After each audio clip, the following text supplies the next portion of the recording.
Welcome to another episode of Breaking into Cybersecurity. Today we have Phani Dasari, who's joining us to share his expertise. Phani, tell us a little bit about yourself and why you got into cybersecurity. Thank you, Christoph. Thank you for having me. Appreciate the opportunity. So, Phani Dasari, I'm Global CISO at Hinduja Global Solutions, called HGS. I have to go down the memory lane almost 18 years, where my first gig started. I came to United States as an immigrant for education. I did my MBA out of Ohio, and from the year 2006 to 2008, if you remember 2008, was not a great time to find a job. It was the year of the recession, right? Then I tried my best to land something somewhere. I didn't care what it was. And luckily, I landed a job with RSA and EMC. Yeah, they were together at the time. EMC is the storage company out of Massachusetts, and RSA was the security company with the two-factor authentication fobs, if you remember those. So I landed a job with them. Then I was project coordinator. So, did you have any interest in IT at that time or just not? I had a master's in computer science from India. Okay. So I was always in the tech space. And I came to the United States to do my MBA in information systems. Still management experience, still in the information systems. So I never deviated from that. So I got into the technology project management, right? And luckily, I was managing security projects. So not by design, pure accident, right? But then they realized that I was speaking a lot of their language. So one of the gentlemen is still friends with me who heads security division at Amazon now. He said, I think you should change your career and enter cyber. And I have the tendency of taking a good advice. So I listened to him, and I was contracting at that time. And the manager saw the same thing in me that day. He's being good at what he's doing, and he understands cyber and technology and management aspects of it and all of that. They offered me a full-time job, and I gladly took it. In those days, and with such recession and closing of companies and all of that, I was like, this is absolutely golden. Let's take it. That put me into a space called Client Security Management Office. So what it does is pretty much when our clients come to you for any question, security, privacy, compliance, risk, you answer them. They come on site, you host them. They come for an audit, you respond to it. If there is an incident, you communicate, right? If there are contracts, then you negotiate, right? So this entire thing. And clients can ask anything. So there is no limitation on what they can ask from a security standpoint. That gave me a broader idea about the security program. A lot of people I've seen in my career, if they're stuck to one domain, they're in that domain and they become good domain experts, right? They don't have a 360 view of what's going on in an organization, in enterprise. At the early stage in my career, I had that opportunity. But for a company like EMC and RSA, it's a global company. They're number one in what they do at the time. So it's an enterprise, right? So I saw how this entire thing is working, how the puzzles fit together. How do we implement this at a global stage? What are the shortcomings? What is the market expectation? What is the client expectation? And how are the enterprises doing? So I had visibility, complete visibility of these things. I did that for a good 3 years. Let me ask you a question there, because I know one of the things that many individuals very junior in their careers struggle with is drinking from a fire hose, that there's so many different domains, there's so much to learn. How did you go about learning and gathering the information needed to have that wide domain view while still doing your day job and everything that you needed to do? I had 14-hour days. Yeah, I'm a single and nothing better to do. I'm an immigrant. I did not even have family here. So very different setup, right? I don't have a lot of friends at the time. It was purely at it. I did not deviate. I was at it. And then, of course, when you're representing your organization in front of clients, what options do you have? You are the SME that they're looking forward to talk to, right? And then they expect the information from you. So there is no way you cannot come prepared for that. So I prepared for everything, a domain. It's not everybody would ask everything at once, right? They come, there is a conversation on, let's say, physical security. Then there's a conversation on access and identity management, conversation on cryptography, encryption, and all of that, right? Over a period of time, you build it. It's not overnight. Through years, you build that, right? So I was not the expert on day one. I was probably an expert in 5 years, right? So where I could just do my job in the sleep, right? So it takes time. It's not going to be immediate, right? But how do you put yourself and where do you want to be? If you're performing a role, think about what you're going to do next, or at least the next two jobs should be in your mind, right? So there are career paths that you have in the present domain and the career path that are adjacent that you can easily jump. You have to think through that and then do those transitions. And we will touch base on how we build that, how we build those rappos, how you build your next step in your career. We'll do that. So that's how I did it. And then I got a call from my then the CISO that left EMC and went to ADP. And then he called me and said, hey, would you like to come and set up the client security management office here? And that was the first time I have to build something by myself. I was running somebody that built and doing as an independent contributor, whatever I could do. But this is the first time I'm building something. And that too for a company like ADP, 180 plus countries. They have, at the time, 800,000 clients, now over 1 million, right? In a Fortune, 95% of the Fortune 500 and 90% of the Fortune 100, something like that. That's the level of clientele that we're dealing with. And these people take security very seriously. And now I built that, that gave me an exposure to the global setup. How do you manage teams? How do you put this together? How do you scale these things? How do you automate? How do you build efficiencies? And nobody's going to give you armies to go tackle these things. So you have to work with your 10, 15 people that have given to you and the limited budgets that you have. No matter what part of how big your organization is, there's still limitations on how much you can spend. Right. So that gave me a good idea around, hey, how to build teams, how to build successful teams, how to add value to the business, how to show value to the business, because security is always considered a cost center, right? Then we turned that and then said, hey, we support in your revenues, right? I used to go on sales calls. I used to go with sales physically to prospect sites and client sites and then sell security as privacy as a differentiator. Why is it good to do business with us? Because your data is safe with us, your money is safe with us, and we are compliant with these things, right? And all of that good story to, win the sale. Some people are dead set on that, right? You take the federal government, so you take the government contractors, you take financial institutions, insurance institutions, pharmaceuticals. This is non-negotiable because they're answerable to some people as well, right? So a question there, it sounds like you had to learn sales as part of your job. How was that as someone that comes from a computer background where you're used to sitting behind the keyboard, you're not used to being the one in front of the audience and interacting? How did you get those talents and capabilities? So a little backstory, when I was in India, I never worked for any corporate. I used to work in an education institution. So talking to groups of people was very natural to me. Right. That was something I've always comfortable doing. But again, sales is a very different thing than talking to a bunch of people and who are your captive audience and your students is very different than selling something and convincing people to take money out of their pocket and give it to you. That's the toughest thing to do. As I said, my EMC days where I interacted with their clients a lot, that kind of prepared me for that. And then I had an anticipation of what they look for and all of that. Over a period of time, you set patterns in your head. Okay, financial institutions think like this, insurance domains think like this, retail domains think like this. So change your pitch to address what their specific concerns are, what their specific questions would be, what their pain points would be. You will get an understanding of that.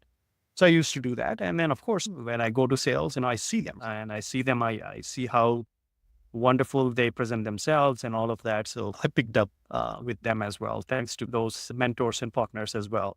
Then I moved quickly and as I said, you have to think about your next role. So my next role was third-party risk management. So I flipped the role because it is the opposite, right? All these days you have been asked questions. Now you are asking questions to your partners, your vendors, right? So I did that. And again, this was another from the scratch gig. And then all the intel I had with respect to how clients are asking, what they're looking for, and the things that I did not like as a receiving person answering those questions, I take those off. And then I made sure that the experience of our partners and the vendors is fantastic. They're not frustrated by me. They're not dredging that, oh my God, they're going to come again. They're going to ask all these things. So how do I make their life easy? At the same time, get the best information that I can get from them. And we have done many experiments. We have been awarded CISO 40 awards, CISO 50 awards, ISC awards, and all of that for these programs, right? And one of the good things that you have to do is assemble a phenomenal team that I was lucky to do. And you had teams from India to Philippines to Romania to Spain to France to United States. We had everywhere, right? And then we ran a partner network in 140 plus nations. It's unheard of the scale of that. And these are all important partners that are moving money, right? So that gave me a fantastic exposure to like a truly global program in running the partner network and all of that. Then I moved to M&A risk. Before you transition to M&A risk, I wanted to ask something about your TPRM experience. You mentioned you integrated with the partners, you asked them questions, but I'm starting to see today that another critical component of TPM programs are open source intelligence. And how do you integrate that open source intelligence into your program? Any insights on that? Not to brag, but the inception of that idea where you have this, what we call like risk repositories of all the banking, all insurance, all of that. Among the first players, I'm not sure if I can take the names here, but we were the design partner for that solution in the marketplace. Oh, well, very interesting. Yeah. So we were among the first people, ourselves and Goldman Sachs and a few other banks, we got together and then that company we helped. So initially the dashboards for everything were picked in because we were seeing this as a very painful problem for us and our partners as well. So we said, hey, what can we do centrally so that USS ones use many times? Now, a lot of organizations are doing it, right? If you take many vendors today, pretty much everybody is dead set on that. And I'm actually publishing a paper on use of AI in third-party risk management. It's going to be published probably 3-4 weeks from now. So yeah, it has transformed like tremendously in the last 10-15 years. So when I'm talking about what we did, I'm talking 2013, 2014. Yes. Yeah. No, it's such an interesting topic. I've been doing research on that myself. And for example, when there was a Log4j incident, it just shows how blind organizations were to some of the digital risk inside their third-party supply chain, that many people think of third parties and they think of just their partners, but they forget about the digital supply chain aspect as well. Was that something that you took into consideration in your program? Yeah, we did. But I would say that component was not that mature at that time, because understanding your bill of materials, understanding your digital supply chain was not an easy endeavor in large enterprises where you have tremendous tech debt, right? So that is a completely, I would say, how much effort and time and resources it would take you to run the network, third party, like partner network. It would take the same amount, if not more, to do your digital chain, right? It's not that easy.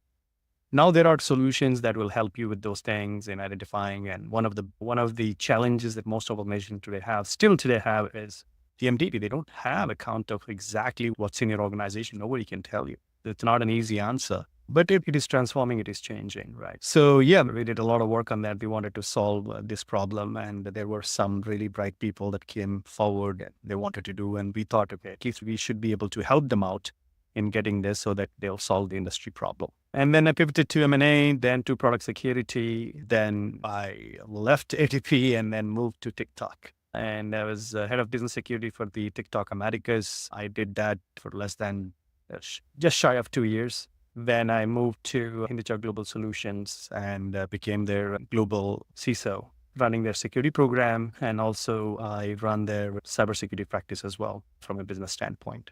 That's such an interesting path to go to M&A, to product security, running business security for such a large social media platform that I'm sure had a lot of controversy around it. We all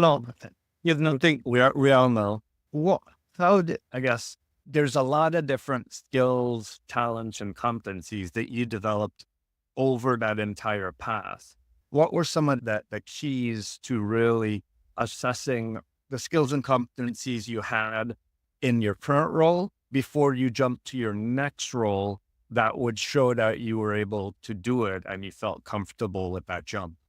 I think that's where your personal branding comes into play, how people perceive you, how your leadership perceives you. how you perceive yourself, right? How you perceive you, how your teams perceive you and all of that, how the business looks at you, right? And you should be able to demonstrate that during whatever you're doing, that, hey, these are my capabilities that you're seeing today, but this is the potential that I have. Sometimes you say that, sometimes your management says that to you. They're like, you know what? I think you can do it. We believe you can do it. And I have another philosophy, right? If something is thrown at you, I'll take it. I'll figure it out. I believe that, hey, if you don't know something, all you have to need is 90 dedicated days and you will know it. Because with your experience, if you put 90 days into that particular skill, you'll be fine.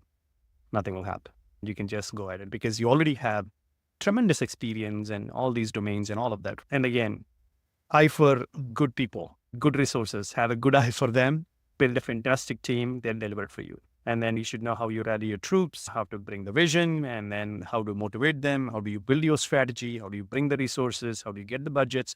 That's the job as a leader. You have to make sure, right? And then how are you adding value to the business? You should be able to articulate that. And then rest you can manage with good people around you. And some of these have come to me by not me asking, but my management asking me, hey, can you handle this? Can you do that? Then I've taken pretty much, I never said no to anything. If something comes my way, if they think that I can deliver for them, I will always deliver them. And again, as I said, good people are very important. So you should always understand who you're working with and what are their strengths, what are their weaknesses, what are their aspirations, what are their limitations, including personal. What are my limitations? What are my aspirations? So you have to keep all of these things into the mind. And then that's how you build a strategy around all these things and utilize strengths where you don't have those strengths, bring those people that can bring that. And then there is one more thing that I always done. I always make myself redundant to my job, meaning I will make sure that somebody in my team, if I get a lottery, get out of the company, the operations should not fail. If the operations fail, if you step out, then they're not operations. You have made them your-centric. And that is selfish and should never do that. That's not a leader who should ever work for. I'd always made myself redundant. If I step outside, my number one, my number two, my number three can do the job. You should do that. And I've always done that. And people, once I stepped out, the programs are still successful because you have to build a well-oiled machine and it will keep running even if you step out. That's been my philosophy. And that's been the philosophy of the people that I learned from. My leadership has been like that. They always made sure that you bring these people up and then give them opportunities, let them go deliver. That brings up an interesting question in regards to, so first we talked about developing yourself, but now talk about developing a team in an economy where organizations might not want to spend, especially on training, because training budgets are some of the first that get dropped. How do you ensure that you're really recruiting the right talent, you're developing and providing them with career paths to grow in the organization so that you have those junior, mid, and senior, that right talent budget mix of resources within your team? So you're right. Training budgets are not easy to get. You can't send people to RSA conferences and all of that. It's not financially viable for a lot of organizations. Bigger ones, it's fine, but mid-size, especially smaller ones, have a big challenge, including recruiting people. How do you keep them? So the few things are, fortunately today, there are a lot of companies that are providing inexpensive learning and sometimes free as well. All you have to have is, I'm not sure if you listen to Naval Ravikant or not, but he says there is plenty of information out there. It is, what is missing is the zeal to learn, right? So what I do in my limited capacity in this organization is that I give a professional goal and a personal goal for each of my team member in the goals. So it is something that they have to accomplish. You fail, you pass, I don't care, but pursue a certification, right? You pass, I'll pay for it. You fail, I don't pay for it. So that gives them motivation to learn, right? And then we'll fund your training as well, right? There is plenty of training that is available. And then you have to throw them challenges saying that, hey, this is a new domain. Why don't you focus on that, right? Anyways, I need help with that domain as well. So if I prepare somebody, if you have paths, right? And other organizations that we have dealt with previously, we had resources, that technology that can help people get trained, right? Even when that has happened, the training has to be really thought out and methodical. Otherwise, it becomes like, okay, I'll watch 10 minutes this and 10 minutes that. And our mind wanders, right? We can't even pick what movie to choose on Netflix. We take 30 minutes to decide that, right? So sometimes what you have to do is you have to be well thought out, and you have to build learning paths and say that stay in this lane. If you don't like this lane, pick any other lane, right? But I give you a lane, right? Stick to that, right? Either you want to be, if you're a pen tester, you want to just learn about pen testing, go deep, have fun with it. Now you're a pen tester. Hey, I want to do security engineering. Okay, go to this path. Either prepare for your next job or be prepared very well for the job that you're in. You pick one of these paths. And that way they're happy that, hey, they get to learn things that they want to learn and then progress their career. I'm happy because I get new skill set within my team. And those are individuals that I love to work with. If they can pick up a new skill, that will add value to me. And that will allow them to grow within the organization as well. So it's a win for a lot of people, right? That's one thing. The other thing is there are a lot of things that can be done without spending much money. There are so many local chapters that you can go join. It doesn't take any money. Go attend them, build a brand for yourself. There will be vendors that will be hosting events. They won't cost anything. Of course, they have to listen to the product pitches and all of that. It's okay. Go ahead, do that. That way you get to meet 10 different people. You sit on a table and you discuss, then you get new ideas. I go to all these conferences, all these dinners. I always look for that one idea, that one information that I don't know. And will I do something with that information? That's secondary, but at least you have a new thing that you learned that you didn't know before you attended that dinner, that conference, that event, or whatever the case. So I encourage people to do those things locally. And if there are opportunities where we can spend money and send them to specific trainings, please go ahead and do that. And as we wrap up, we have about 4 minutes left in our podcast. Any final words or final tips and tricks that you would give to both leaders looking to develop their organization and individual contributors looking to become leaders? I would say for individual contributors, be well-rounded. Try to not just do one thing. Try to understand, again, you don't have to be an expert. You don't have to be hands-on, but you should be able to at least have a functional understanding of things. That is bare minimum, right? If you're a leader, particular domains, right? If you're a leader, they're not going to just say one domain. You please give you 3 or 4 domains to handle, right? If you're at a CISO level, you pretty much have to have visibility on everything, understanding of everything, right? You don't have to, again, nobody will have expertise on all 19 domains and you can do everything yourself. Maybe the Elon Musk types, I don't know, but at least normal people that I meet with, they will not have that broad because nobody has a 50-year career at this point in cyber. You have to be well-rounded, find opportunities wherever you can to understand how other things work, even though it's not your job. Go chat with people, read up, go to industry meets. Something that you already know, you don't have to focus on that. Focus on things that you don't know. At least get an expertise on 4 or 5 domains to begin with. And then people skills are the most important skills. If you can't manage people, never step into leadership role. You will fail miserably, and then you will also fail the program because people start leaving. And if people leave because of a manager, not because of the company. And there's some amazing companies, people still leave because the immediate managers, they don't have people skills. And again, a lot of people need growth as an independent contributor. You have to have a career path for them too. Not everybody is comfortable handling people, right?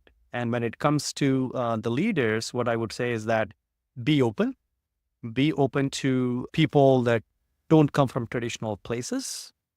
And at least at the entry level, you can remove the barriers completely and make it open for non-technical people to begin with. You don't have to have a computer science degree, but at least you show intent and then pursue a CompTIA plus or something like that. So you show intent that you are interested in this, you're pursuing it and all of that. Give opportunities at that level, or get interns and then train them and then get them your first layer, right? And then they grow into the organization. Or you can bring people from network engineering or people from internal audit that can do, your compliance. No problem. They can do it. It's the same thing. And then your developers, your testers, your manual testers, you bring them in and then train them on pen testing or give them opportunity to train and then prove themselves. So you have to be open to these different ideas and again, collaborate with A lot of NGOs that are working on this stuff collaborate with universities.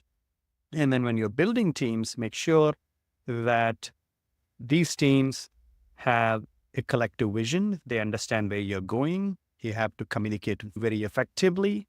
And then make sure that you are invested in their careers. You are as invested in is your career. You have to be invested in their careers, making sure they grow.